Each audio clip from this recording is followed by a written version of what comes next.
como cada miércoles estamos en nuestro bloque de salud en directo. Hoy vamos a hablar de las enfermedades respiratorias. Para eso nos acompaña el médico broncopulmonar Víctor Hugo Aliste. Doctor, bienvenido. ¿Cómo está? Buen día. Buen día. Tenemos muchas dudas que resolver, específicamente en estos episodios de preemergencia ambiental. En primer lugar, ¿por qué aumentan las enfermedades respiratorias asociadas a la contaminación ambiental? Y si es que aumentan. Lo que pasa es que las enfermedades en general se desarrollan de tres factores. Uno el ambiente, uno es la persona y otro el germen o el agente. Si el ambiente cambia, el frío, la contaminación, en fin, hay más probabilidades de que haya enfermedades. Si las personas son más débiles, hay adultos mayores, niños, en fin, es más probable que adquieran esa enfermedad. Y si los gérmenes son más virulentos, son más violentos, también aumentan las probabilidades de que se produzca esta enfermedad. En la estacionalidad del invierno, acá, se presentan estas tres condiciones que favorecen las enfermedades. Un cambio ambiental, personas que son más débiles, más inmunodependientes, y los agentes que son más agresivos. Doctor, cuando hemos vivido episodios de preemergencia ambiental, la autoridad recomienda no hacer actividad al aire libre. Sí. ¿Por qué se ofrece esa recomendación? Porque de igual manera hay personas que uno las puede ver en bicicleta, además para muchos es su medio de transporte, muchas otras personas trotando en el espacio público. ¿El daño es acumulativo o es inmediato? No, lo que pasa es que hay daños inmediatos y hay daños acumulativos, ¿ya? Ahora, ¿por qué? Porque existen distintos tipos de partículas en el ambiente. Las partículas más pequeñas, que es las que se llaman material particulado menos de 2,5 micras. Claro, que es lo que mide el instrumento técnico para decretar la preemergencia. En este minuto está midiendo más las MP10 y se deduce las MP 2,5, ¿ya? Las más pequeñitas son las que llegan hacia las zonas más inferiores del aparato respiratorio. Por lo tanto, esas son las que producen más daño. Y esas se asocian a enfermedades y mortalidad. Se calcula aproximadamente, ya voy a contestar tu pregunta, se calcula aproximadamente que son 4.000 fallecidos prematuros anuales por efecto de exposición crónica a este material particulado. Por lo tanto, no es menor. ¿Y quiénes son esas personas? Las personas que tienen enfermedades cardiovasculares, las personas que tienen enfermedades respiratorias. Y eso uno lo ve todos los días. De hecho, pacientes míos que yo los tengo controlados con un cuadro asmático o con una enfermedad pulmonar obstructiva crónica, en esta época se descompensa y muchos de ellos hemos tenido que hospitalizarlos. O sea, es una cosa que uno lo tiene que ver día a día. Y se descompensa por los dos factores, por el frío y las bajas temperaturas, claro, por la presencia de más virus y además por la mala calidad del aire. Claro, o sea, la mala calidad del aire, estamos hablando de, como conversábamos, del aumento de este material particulado.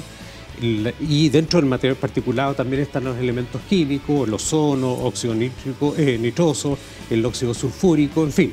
Entonces, todo eso irrita las vías respiratorias. Y ahí vamos a la pregunta que tú me haces.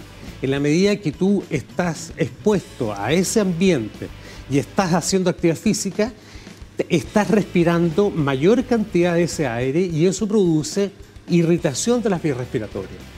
Entonces, es muy frecuente de que tú terminas a hacer la actividad física y de hecho vas a sentir que está irritada de la nariz, la garganta y las vías respiratorias un poquito más bajas. Una vez cuando tú haces actividad física en ese ambiente, tú inmediatamente sientes, y lo que sientes es la irritación.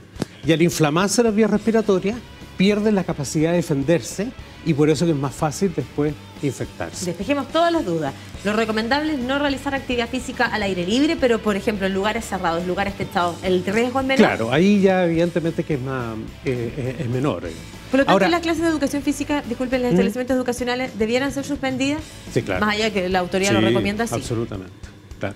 Ahora, dentro de tú mencionaste que uno hace actividad física dentro de un recinto.